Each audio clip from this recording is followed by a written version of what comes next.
My parents handed my sister $560,000 for a house and left me nothing. Yet you're the failure.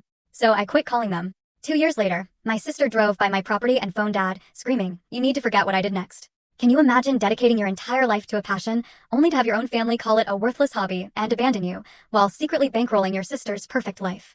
Well, that was my reality, until a shocking inheritance flipped everything upside down. My name is Blake, and I just turned 32 yesterday. Standing here on these 5 acres of woodland my grandparents left me, I feel a connection I never expected. This quiet piece of earth, tucked away from the city, was never part of my life plan. But plans change, especially when you discover your sister got a $500,000 house as a gift, while you got nothing but disappointment and criticism. And what happened next? It changed everything. You know the drill. If you're watching this, drop a comment letting me know where you're from. Hit that like button, subscribe, and join me on this journey of unexpected turns.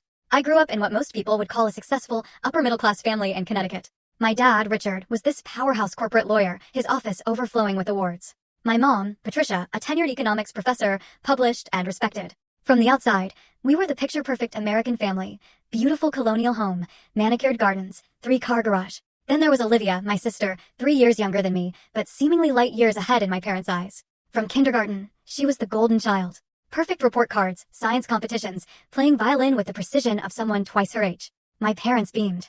They threw elaborate parties for every achievement, plastered her certificates and trophies all over the living room. Me? I was the family wild card, as my father so affectionately put it. My grades were average, mostly BS, with an occasional A in the subjects I actually cared about. Standardized tests were a nightmare. My mind would wander to the compositions I wanted to photograph, not the equations on the page. Art was my sanctuary. Behind the lens of a camera, I found the clarity that completely eluded me in textbooks.